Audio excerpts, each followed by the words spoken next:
Hello বন্ধুরা, আপনারা কেমন আছেন? আশা করি আপনারা অনেক অনেক ভালো আছেন। তো আজকে আপনাদের সামনে নিয়ে এসেছি একটি টোটোর চার্জারের ট্রান্সফর্মার।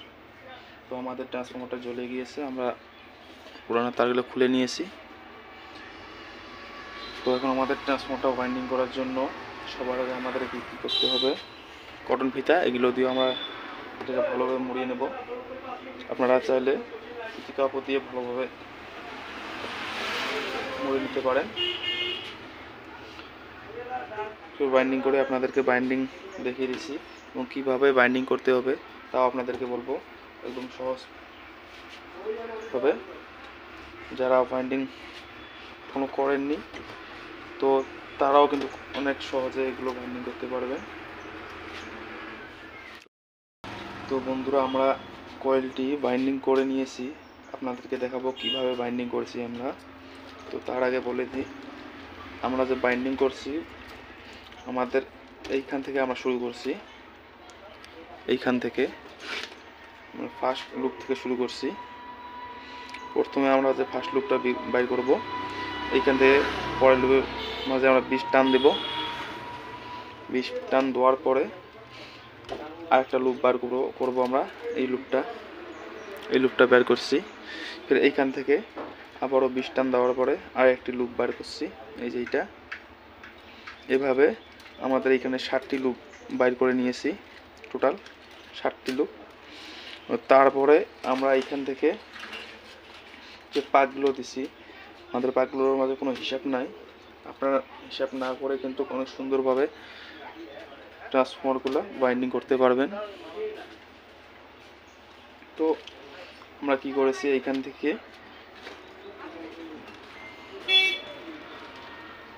প্যাচ দিয়ে নিয়েছি। তারপরে আমাদের শেষের দিকে আমরা কি করছি, সিরিজ টেস্ট দিয়ে আমরা এখানে টেস্ট করছি আমাদের ফার্স্ট লুপের তার এবং লাস্ট এইখানে আমাদের সিরিজ লাইট কিন্তু গ্লু করবে না 220 ভোল্ট সিরিজ টেস্টে। তাহলে আপনাদের ট্রান্সফর্মারটি কয়েল কমপ্লিট হয়ে যাবে। আপনারা এইভাবে কিন্তু বাইন্ডিং করতে পারবেন। আপনাদের লো ভোল্টেজ 160 হলে কিন্তু চলবে। আমাদের আগে এইখানে 180 ভোল্টেজের ট্রান্সফর্মার ছিল, তো 6টি লুপ ছিল, আমরা একটি লুপ বাড়িয়ে নিয়েছি, যার কারণে আমাদের ভোল্টেজটা আরও কম হলে চলবে।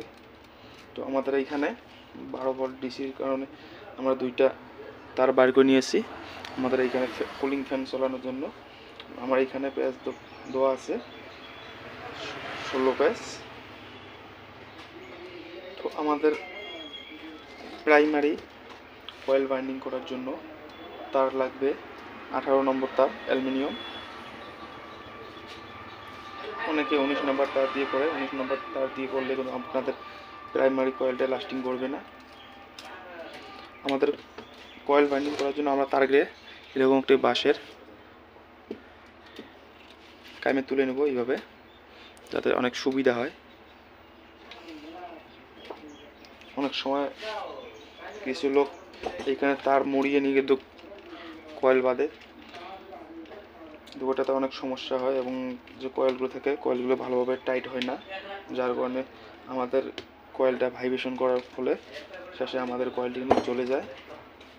তো এটা করবেন না, সবসময় কয়েলটি অনেক টাইটভাবে বাঁধবে।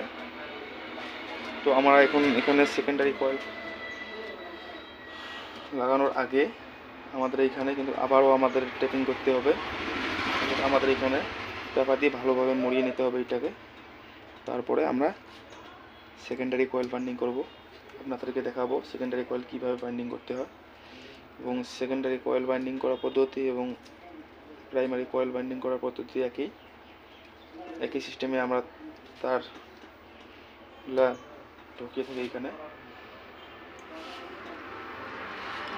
তো আপনাদেরকে পেপারগুলো লাগিয়ে দেখাচ্ছি। তো আমরা প্রাইমারি কয়েল বাইন্ডিং করার পরে আমরা নিয়েছি সুতি কাপড়। এই সুতি কাপড়গুলো দিয়ে আমরা আগে ভালোভাবে এখানে বেঁধে নেব কয়েলটিকে। তারপর আমরা সেকেন্ডারি কয়েল বাইন্ডিং করব।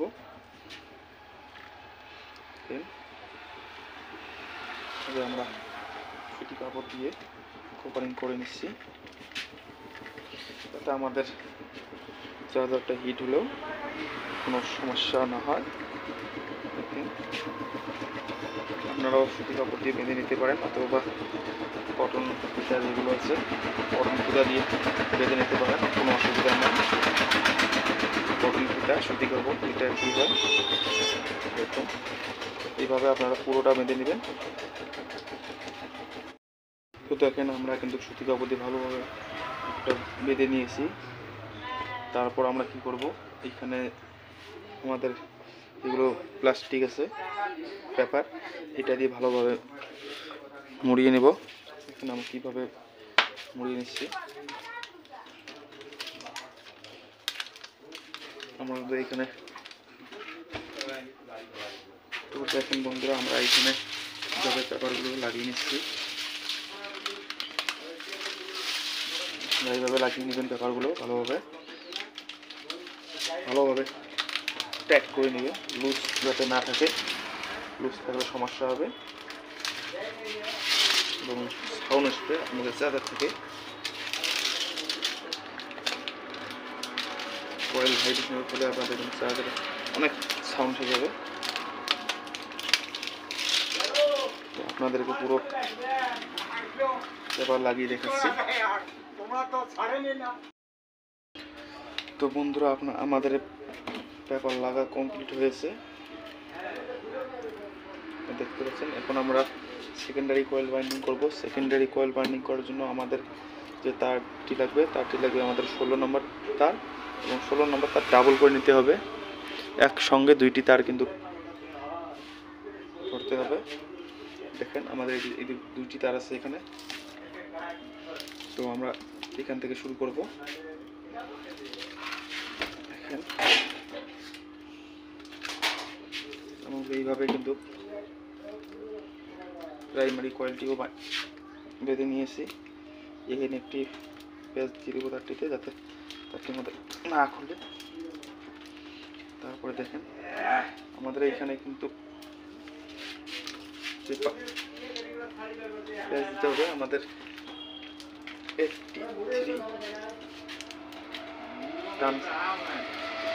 83 বার দিয়ে নিতে হবে এখানে পেঁচ।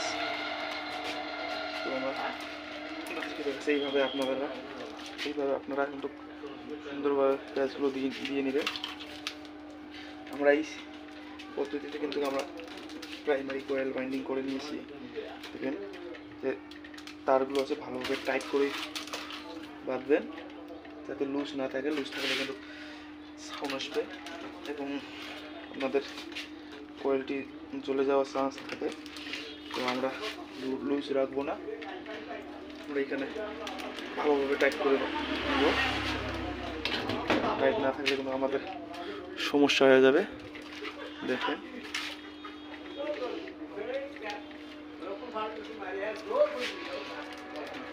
এইভাবে কিন্তু লাগিয়ে নেবেন। আপনাদেরকে দেখাচ্ছি পুরো কমপ্লিট করে।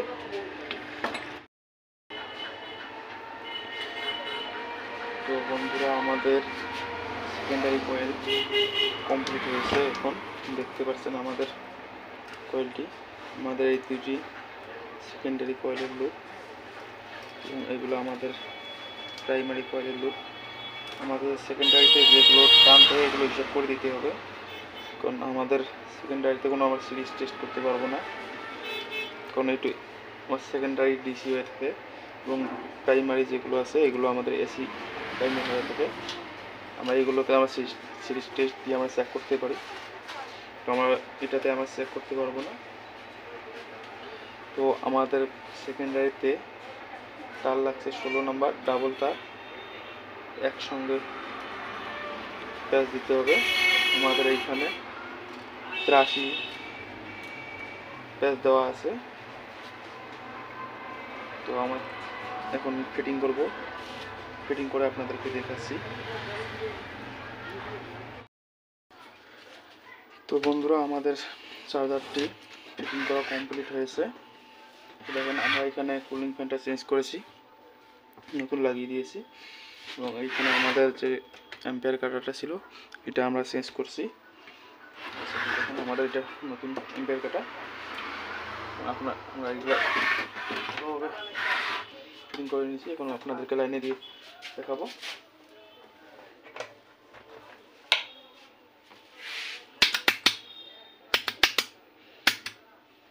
অফ,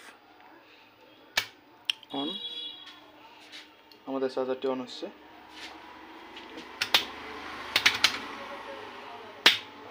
এটা আমাদের লাস্ট।